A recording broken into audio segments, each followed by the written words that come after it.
Do'stlar, assalomu alaykum. Qo'qon universiteti Andijon filialida QAF media futboliga start beriladi. Media futbol qanday bo'ladi deysizmi? Media futbol ham oddiy futbol bilan bir xil. Faqat media futbolda har bir ishtirokchining mashg'ulot jarayonlari yoritiladi. O'yindan oldin va o'yindan keyingi intervyular, futboldagi gollarni o'zgacha nishonlash va g'alabani o'zgacha nishonlashga ham alohida baho beriladi. Media futbolning shartlari bitta jamoada 7 tadan ishtirokchi bo'lishi va ular bir xilda liboslarni go'zal qilib tayyorlab olishlari kerak bo'ladi. Qolgan barcha tashkiliy masalalar universitetimiz tomonidan tashkil qilinadi.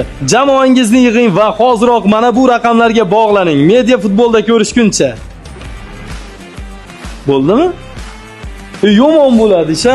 Eng qizig'ichi yutgan jamoa bilan keyin O'zbekistondagi eng kuchli blogerlarni olib kelib o'yin tashkil qilinadi. Bomba bo'ladi, shaninglar.